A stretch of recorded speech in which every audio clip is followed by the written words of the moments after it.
At the convergence of these events, I was given the gift of a spiritual counseling session from a respected professional. Eager for support, all my woes, crying, worrying, wanting someone to console me. Instead, I was brought up short, spiritually speaking, when the counselor said, "So you don't really believe there is one presence, one power? You don't really believe that you are divine and therefore able to walk through the uncertainty of this time in confidence? You don't really believe that you and your son are divine love, inseparable, whether he is in Iraq or off the planet?" Instead of running away, as I felt inclined to do at that moment, I remained rooted in my seat. Instead of receiving the counselor's words as an attack, I swiftly shifted into alignment with the truth that he was illuminating. I sat up straight, wiped the tears from my cheeks, and whispered, "Thank you." I left the session prepared to seek my next rightful place of service. I left the place to practice oneness in prayer and meditation each day in front of a photograph of my son. As Charles Fillmore says, we have been so persistently taught that prayer consists of asking God for some human need that we have lost sight of our spiritual identity and have become a race of praying beggars.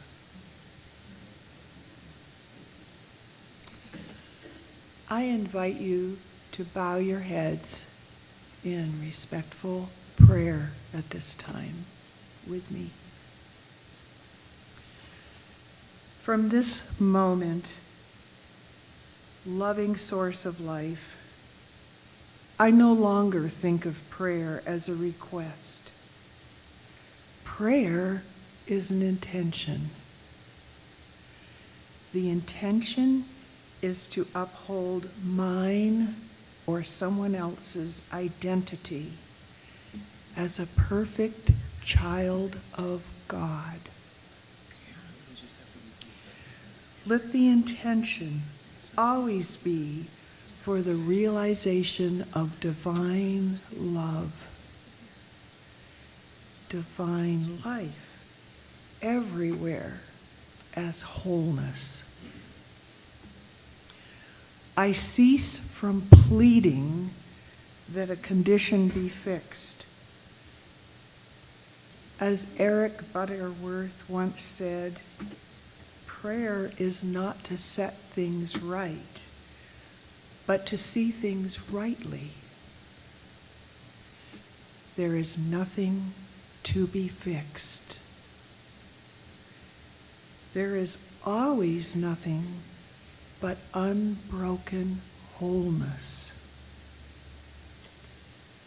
From now on, I direct my attention not to the transient condition, but to the unending truth about myself and others.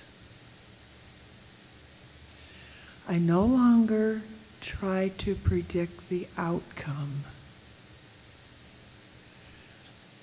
The work of prayer is not to project a future result or to impose my own version of how things should turn out.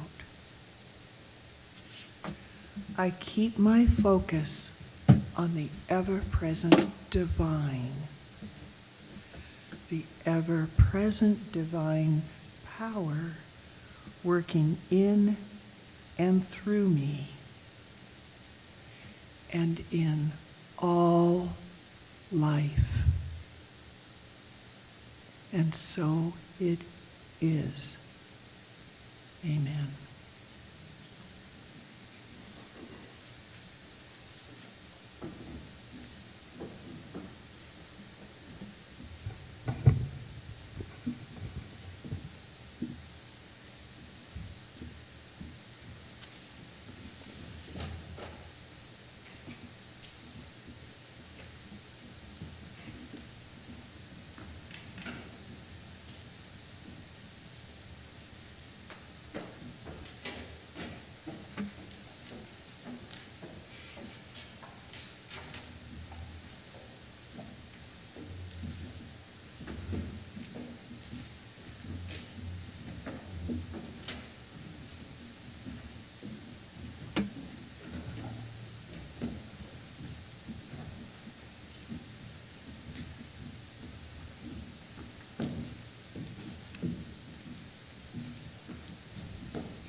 You all awake now?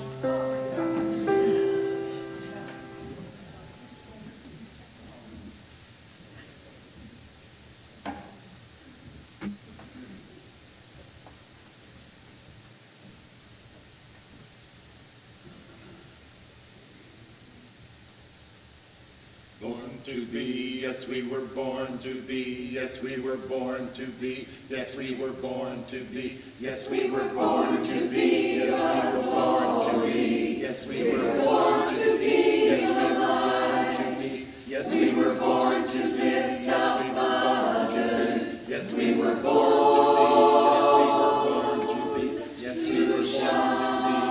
we were born to be. There's a light in everyone that some don't know is there. As we shine out in the darkness, they can become aware. Born to be, yes we were born to be, yes we were born to be, yes we were born to be, yes we were born to be, yes we were born to be, yes we were born to live, yes we were born to live, yes we were born to be, yes we were born to be, yes we were born to be. You don't have to be afraid to be all you can be. Praise for there's no one, so shine for all to see. Born to be, yes we were born to be, yes we were born to be, yes we were born to be, yes we were born to be, yes we were born to be, yes we were born to lift up others, yes we were born to be, yes we were born to be, yes we were born to be, yes we were born to be the glory, yes we were born to be, yes we were born to be, yes we were born to lift up others, yes we were born to be, yes we were born to be, we are the light of the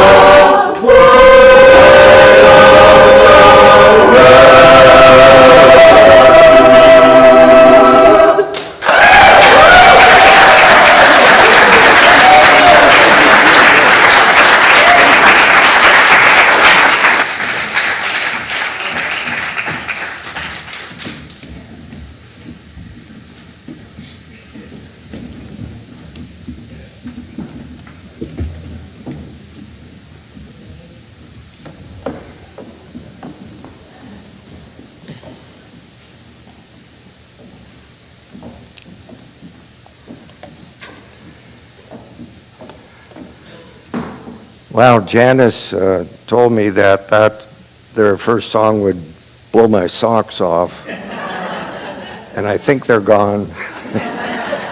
I've never heard that piece before, and I hope we hear it again and again. That is amazing.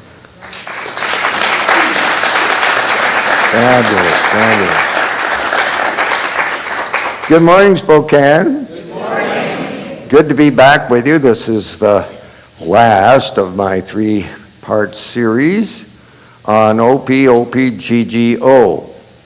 The method in my madness has been to simply make you aware that which we affirm every Sunday in this room together, at least twice, has always been the truest thing we've ever said in our lives. The only thing that is true about our lives. All of us want to carry with us the truth, the whole truth, and nothing but the truth. So help us God. So here we go. Let's see if this, thank you, David. It's up there already. Let's all repeat this together. There is only one presence, one power in the universe, God the good, omnipotent. Thank you very much. I guess I'll carry on here since I'm up here. Now, I've been challenging you to prove this in your own experience and in your own life with some things that you might want to try at home. The first one, of course, was dancing. First thing in the morning when you go out to the bathroom or wherever you go, you dance. When I lived in San Francisco, I used to frequent a dance hall downtown San Francisco, which was called Dance Your Ass Off. I loved that place. It was good. Anyway, the second thing was to leave behind your mirror where you're looking at yourself and all your faults and flaws and flatulations and begin to go out and look at nature. Look at the moon, the sun. We couldn't see the eclipse yesterday, but maybe some of you did. The stars, the fall leaves, amazing fall leaves, the hills, the mountains, the forests. And let yourself focus on these. Kirsten, she always used to bring me cartoon clippings, and I like this one about the mirror. Do you remember Hagar the Horrible? Yeah, well, this Hagar is in front of a mirror and says, "Mirror, mirror on the wall, who's the most beautiful?" Maybe this is Hagar's wife, is that right? I forget her name, but Helga, okay. Who's the most beautiful of all? And the mirror says, "Do you really need to ask?" And she says, "Thank you." And the mirror says, "Works every time." Thanks, Kirsten, for that. That was really good. So today I want to give you one last challenge. And it's an experiment designed to once and for all to make you a dyed-in-the-wool believer in OPGGO. 3 men are standing before a judge. And the judge says to the first man, "What crime did you commit?"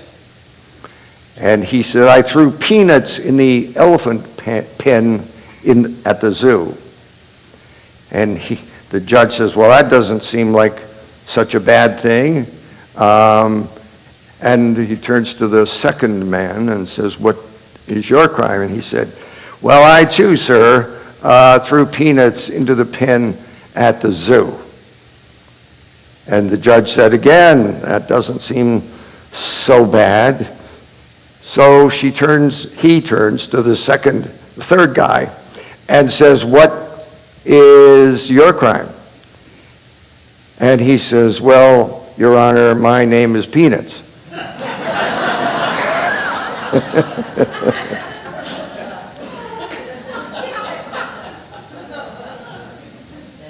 What am I doing wrong here? There we go. You wonder what kind of judgment that judge would bring down after that particular situation. But when you think of judges and justice, you are drawn to what has been the symbol of justice for a long, long time. Well, my clicker's not working, David. I don't know what I'm doing wrong. There it is. That's the symbol of justice, Lady Justice. There are two sources for this. The Greek goddess Themis was honored for being clear-sighted. And then there was the Roman goddess Judicia, honored as representing the virtue of justice. And they are blindfolded because justice is unbiased and should not be based on a person's appearance or any other outside influence. That's why she's wearing the blindfold.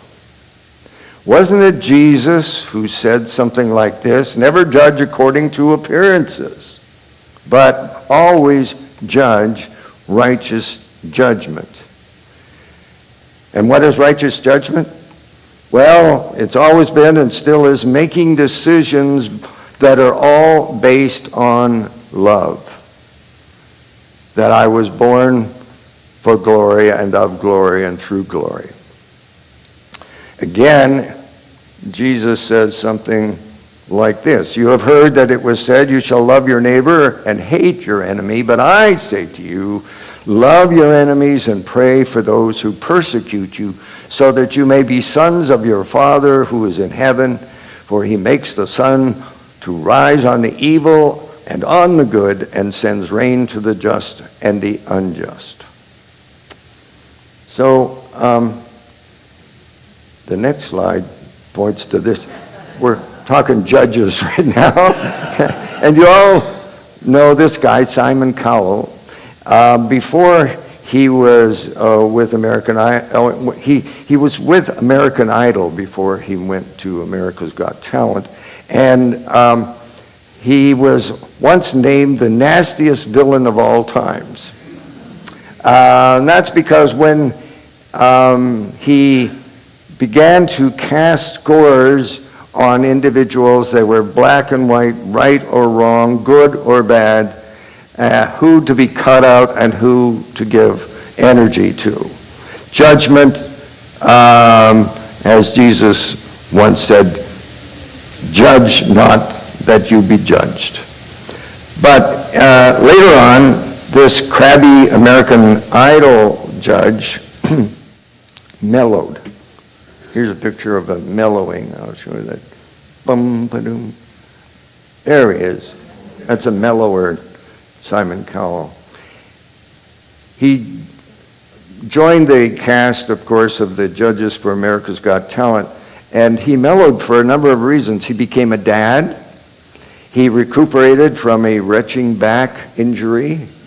He now bikes regularly, and he's recuperated from a whole lot of other things and totally changed his outlook on himself, on life, and on the people that he is supposedly judging, so that he now says that his goal is to find talent in places and in people where there seemed no talent, to look for the good, to look for the possibilities in people.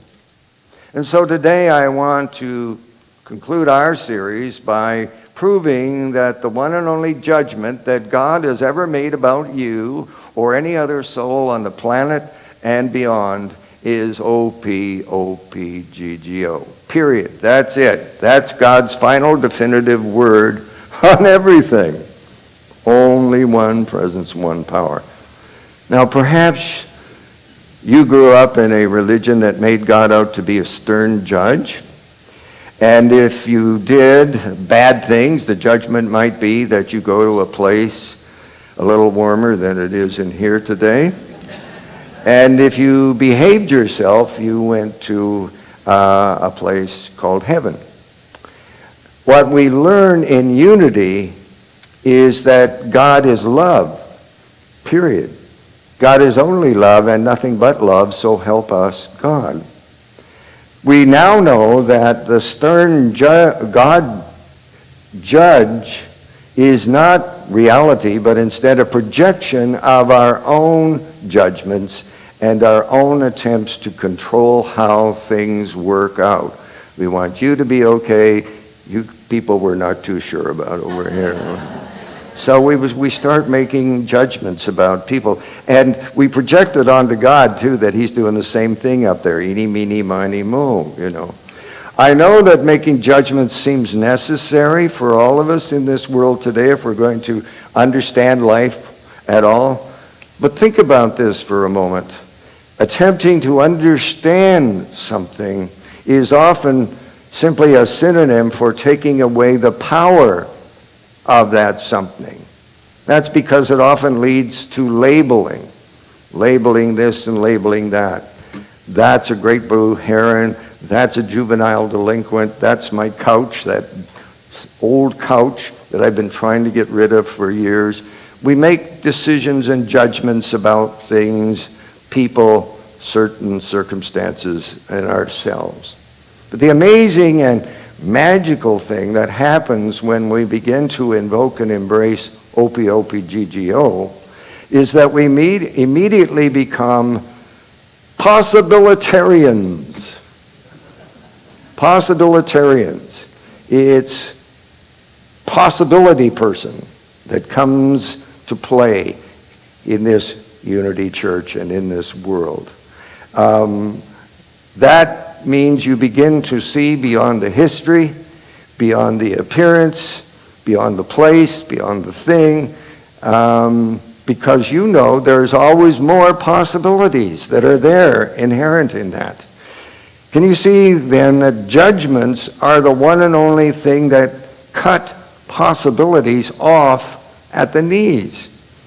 Every time you make a judgment, you cut out so many other things about person, place, or thing, or circumstances in your life. That old oak tree might very well be the home of a family of squirrels. That no-good kid might become a brilliant artist. That old couch could turn out to be a great sleeping place for a couple of cats. And that's true of us. We've had this couch for a long, long time. The cats have claimed it for themselves now. So once we get to what we think is the bottom of something, and it's taken us 30 years to figure out what the use of this couch is for, we stop looking for anything else. But there's always something else. There's always more. Take you, for example. Do you think that you have yourself figured out yet? Are you absolutely sure that you're not photogenic or unlucky in love or unlucky in life? Do you believe in luck? Is it absolutely true that you don't have the resources to sustain yourself and your family for the rest of your life? Is that an absolute truth that you are sticking to no matter what?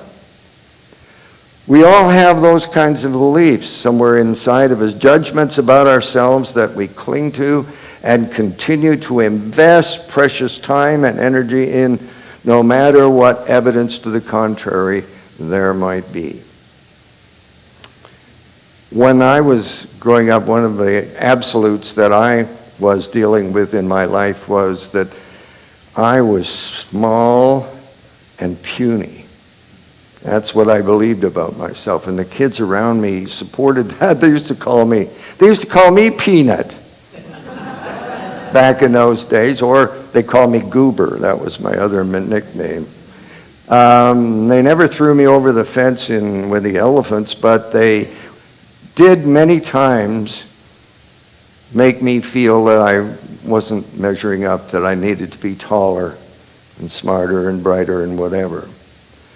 So now I know that this judgment of me is no truer than the flip side of that.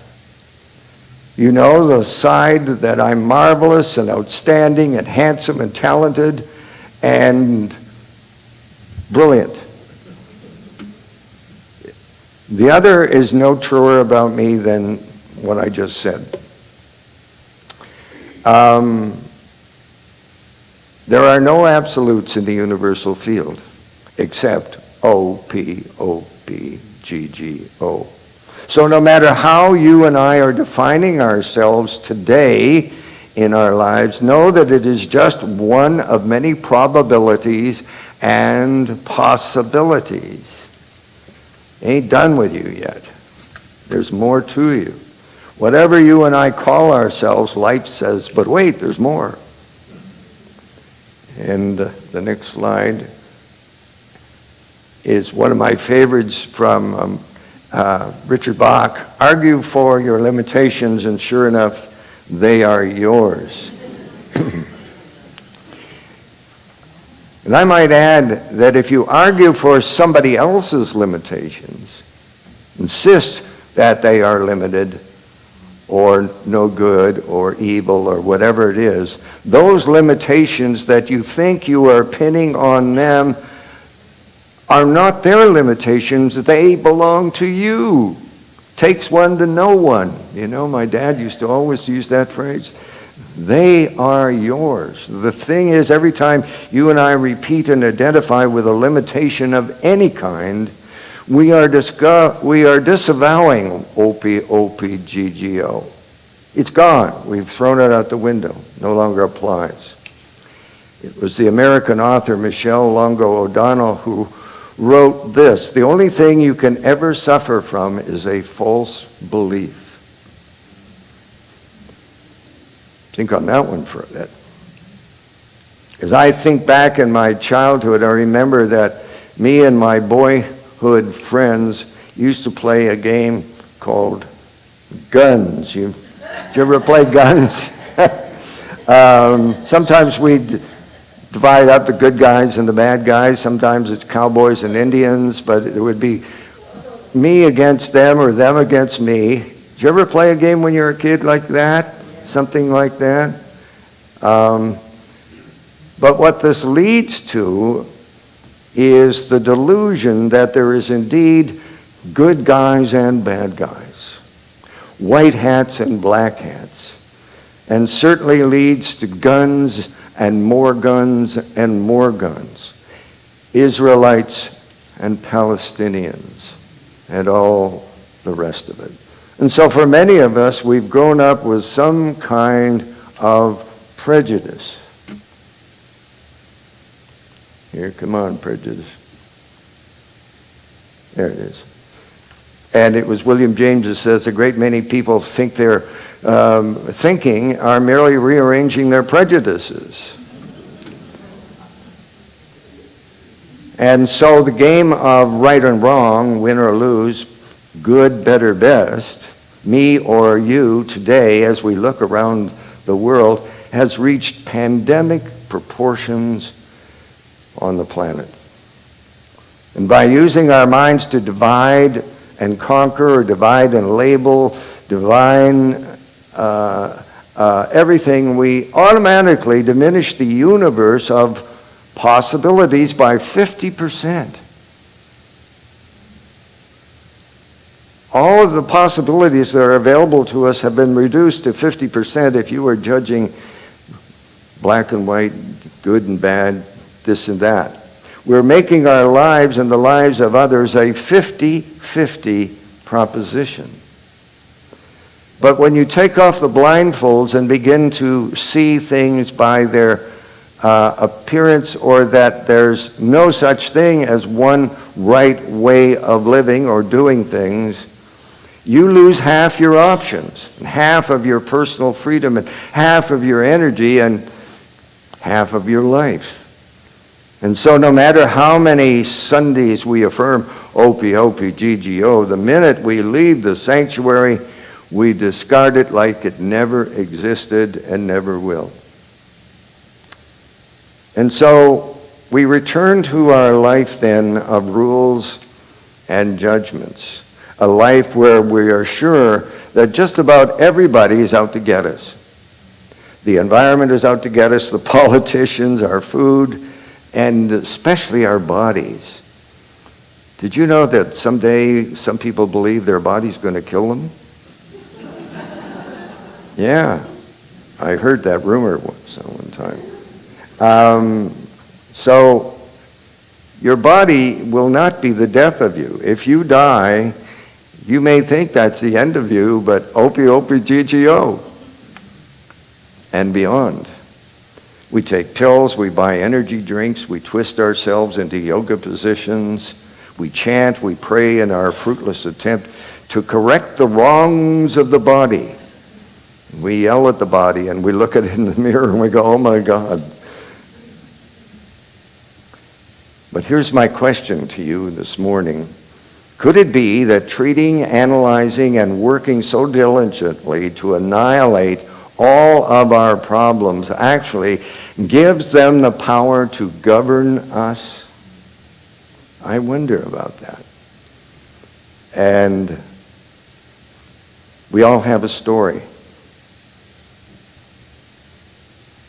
We all have a story. So what's your story that you keep telling yourself this morning? I have trouble sleeping. I know I need more exercise, but I just hate exercising. I try to keep things organized in my life, but I'm always way behind. On and on and on. The truth in these stories is that none of them are any truer than their opposites. None of them are any truer than their opposites from a spiritual perspective, except to the degree that you believe in them, that you've repeated them, and have made them your personal calling card. I love this line from A Course in Miracles. Change by your mind on what you want to see, and all the world must change accordingly.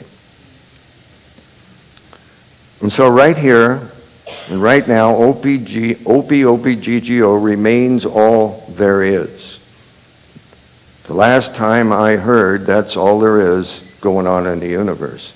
And if we embrace that, we no longer need to be smothered in a life of ignorance and limitation. We no longer need to live and relive our old story.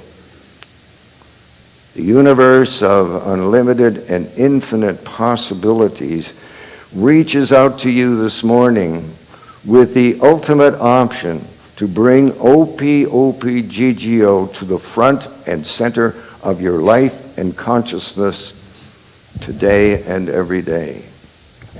And so once again, I'm challenging you to take your old story that you have about yourself, that you've been telling yourself, and flip it. Take time and take that reality that you have believed as an absolute fact and start looking for and affirming the exact opposite of it. Doesn't matter how long you've had that experience, how long you've been telling that story. It simply has to be something you've repeatedly said or believed about yourself. Pick an identity that you've worn like a pair of pants, a favorite pair of jeans that you have. Same old jeans, you're wearing them again.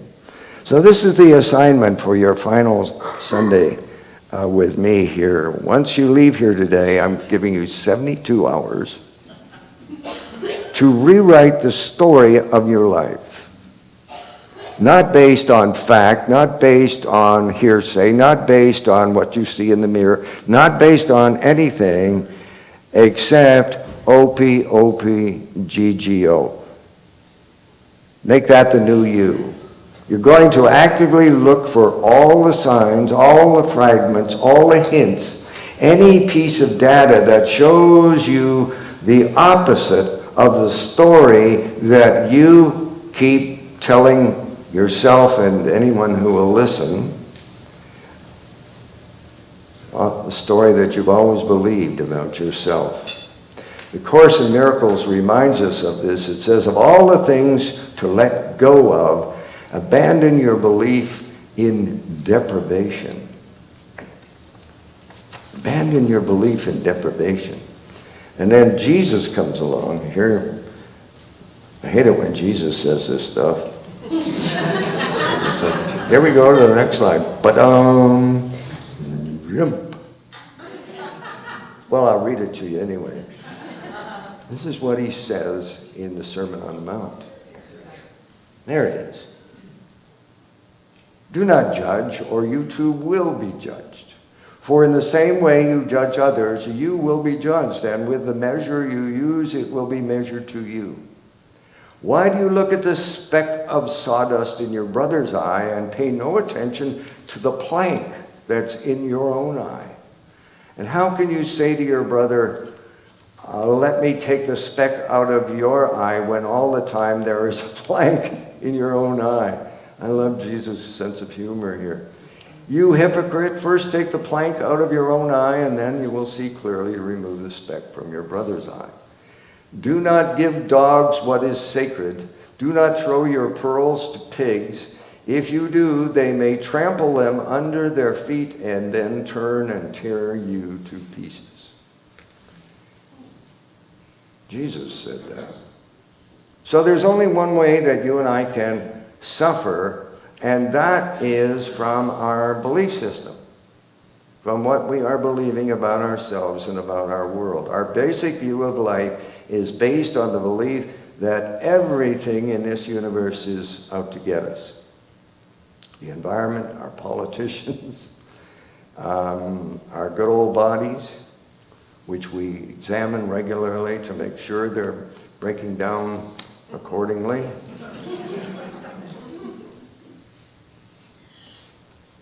We check with our former lovers, we check with our former employers to find out the signs of what is going on with us. Every news report we get involved with, every commission, every political speech, even every self-help book is based on our unending fascination with what's wrong with me.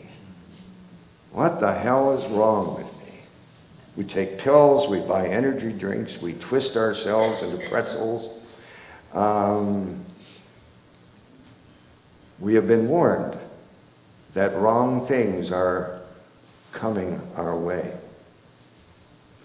The Daily Word, I don't know if you read the Daily Word, but we read it every morning.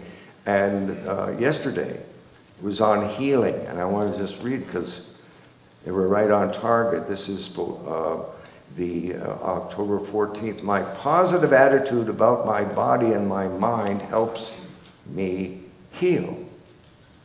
And it says, just about every day I get the message from society, others' comments, and even my own inner critic that there's something about my body or mind that needs fixing.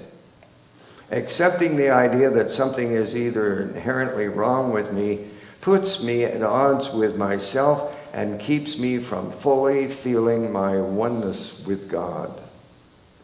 So today I claim my healing by focusing on what's great about my mind and body. So we conclude this series on OPGGO with the suggestion that you take OPGGO into the rest of your life. Take it out of this room, into the lobby, and out the door, and into your life. Instead of a life full of judgments and prejudices, avail yourself of the possibilities that are inherent. And let's go one more here. I miss all those slides. There is the final thing. Let's say it one more time. There is only one presence, one power, and one purpose. God the good, omnipotent. God bless you.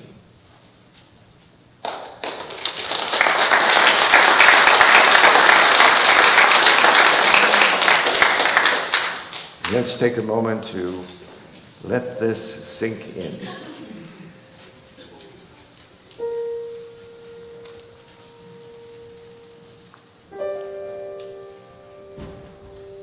There are many things I need to forget about the way it used to be, the way I used to think about myself, the faults and failings and limitations that I see in myself and others.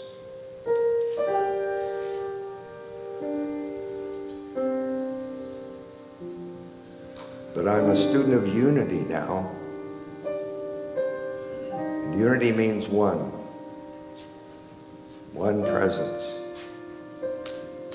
one power, one activity, one judgment. God the good, omnipotent.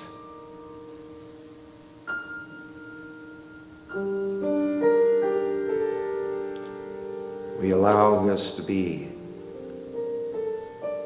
the final judgment today and every day forever. And so it is. Amen.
just makes me want to be back in the choir again.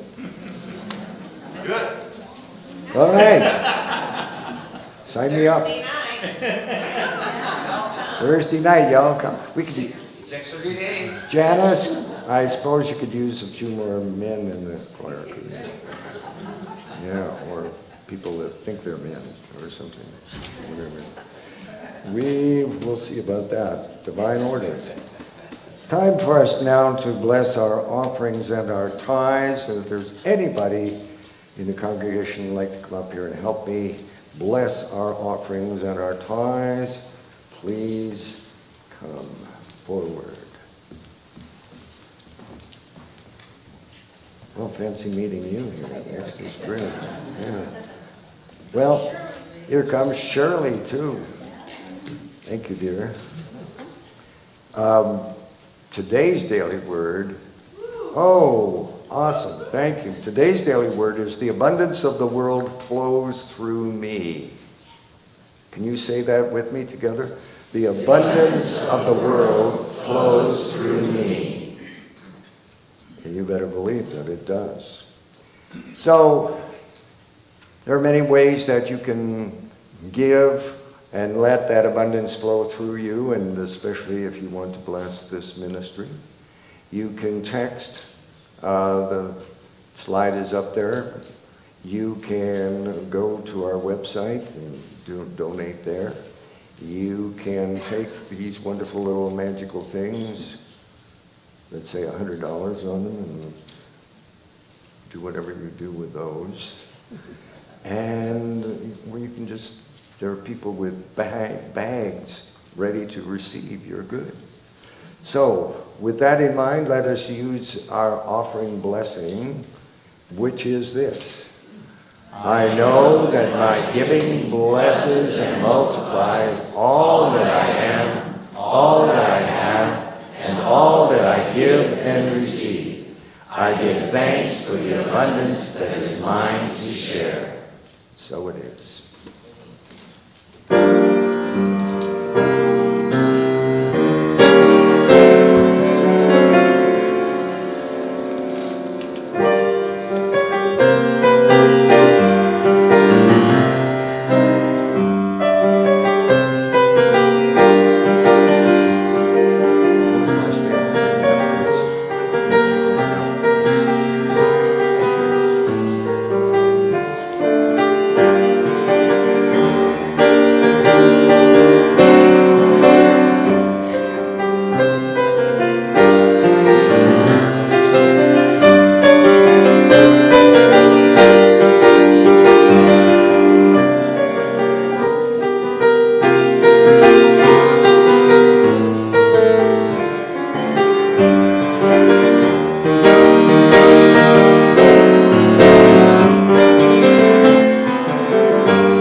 We thank you for these gifts. We thank you for these commitments. We thank you for the hearts. We thank you for the families that these represent. We pray your guidance, your knowledge, and your abundance on the use and the purpose of such. And we just give you thanks, and so it is.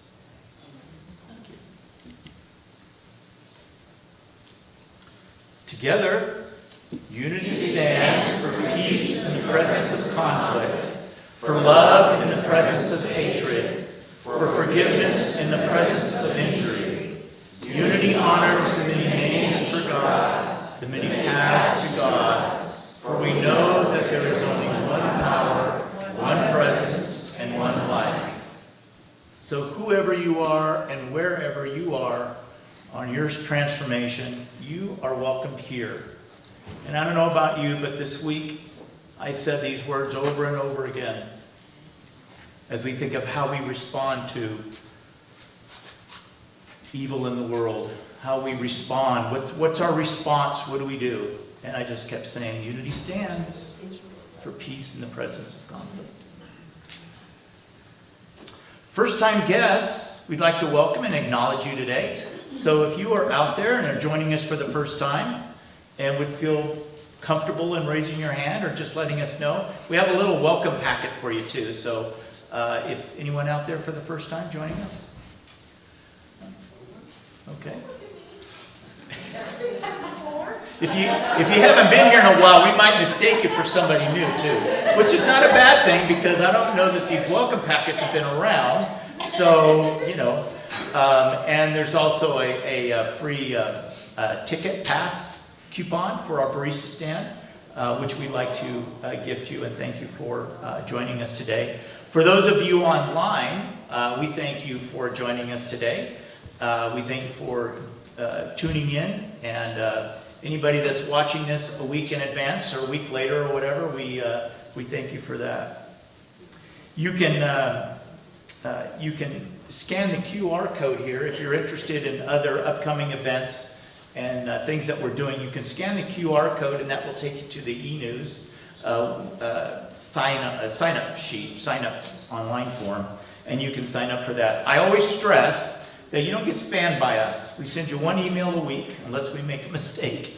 But we send you one email a week that gives you all the things that we're doing here at the center. And from that email, there's links to the different events so you can sign up. It makes it very easy for you. So please be sure to do that. And those of you online can scan that code too.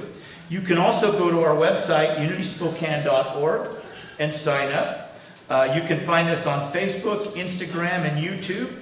Again, just search Unity Spiritual Center of Spokane, and you will find us. So thank you. Our chaplains today are Gary, who has been over here holding space for us. Thank you, Gary.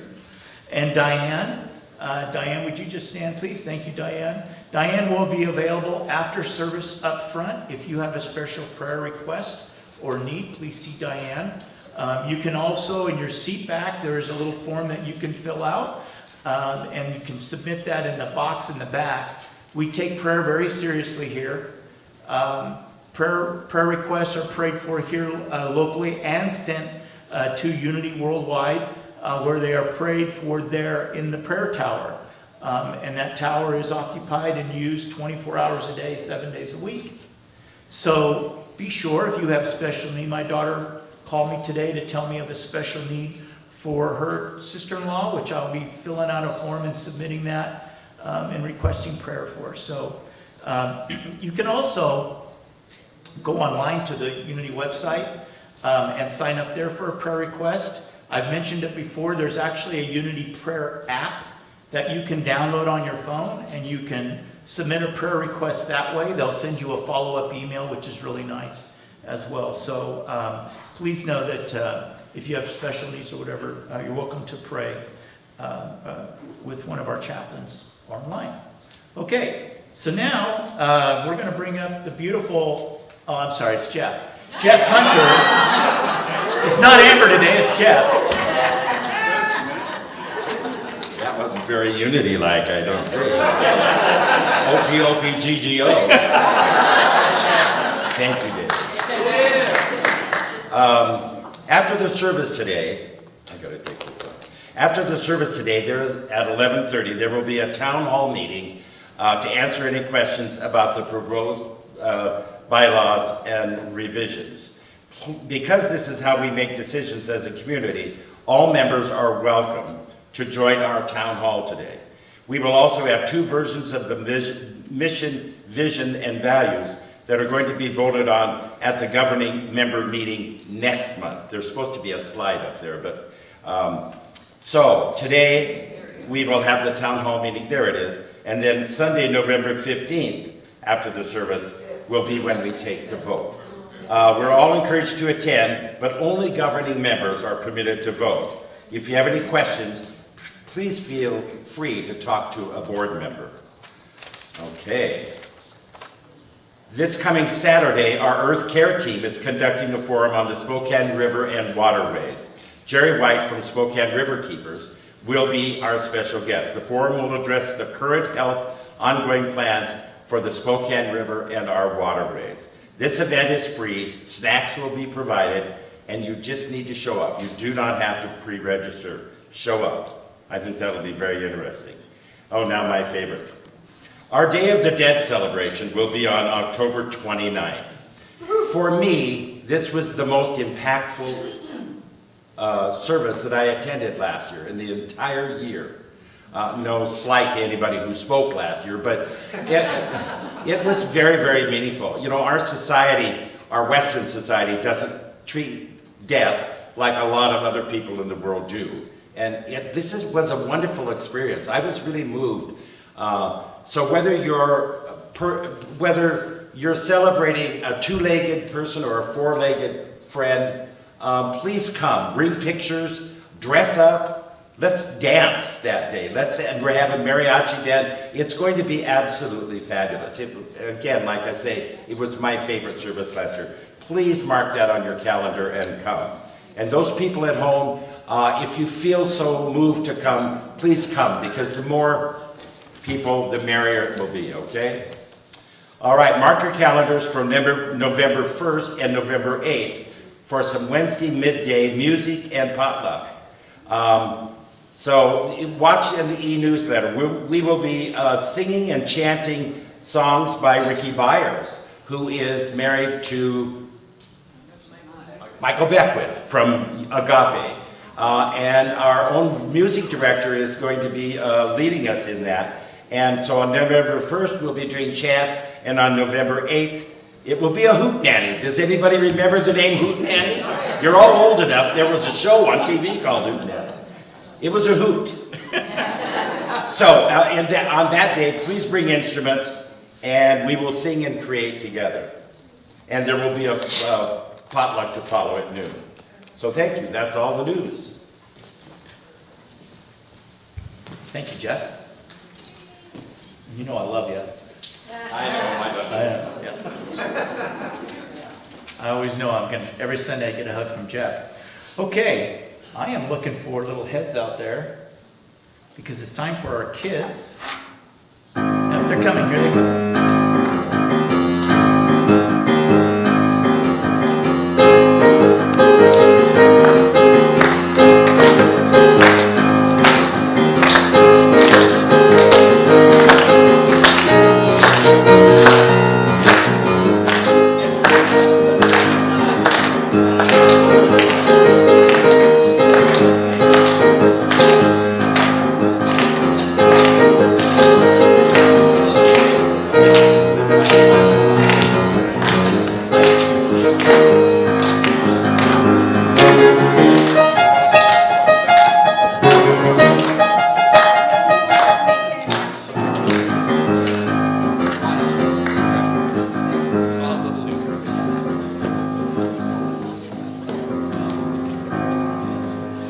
That's a Peanut song, David.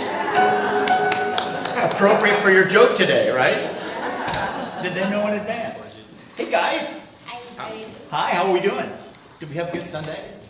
Yeah? We made bats. I made a zombie bat. A zombie bat. All right. We got a lot of little ones today, and I understand, Lily, you have something that you wanted to share with us today? Come on up. Do you want to use this or this? Here you go. So I'd like to give out all the kids would like to give a shout out to Gary for doing the kids tables, like repainting them or like. Gary Fischler, where are you? Where's Gary? There he is.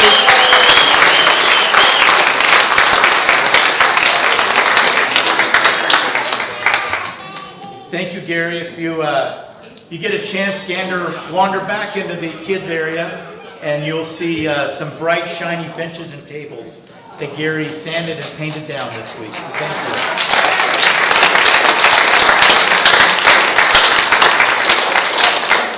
All right, so kids, what do you say we say a blessing?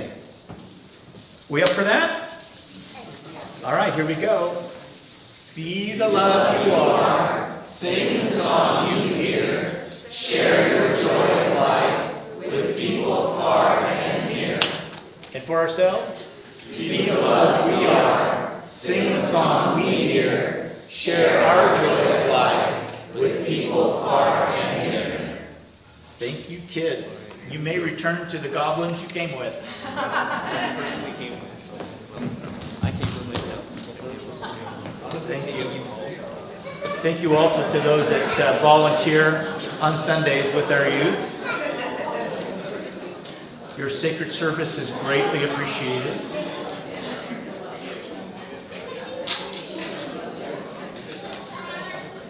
All right, well, we conclude our service with our prayer of protection, followed by the peace song. So if you'll all stand and join us. Together we say, the light of God surrounds us. I am the light of God. The love of God enfolds us. I am the love of God. The power of God protects us. I am the power of God. The presence of God watches over us. I am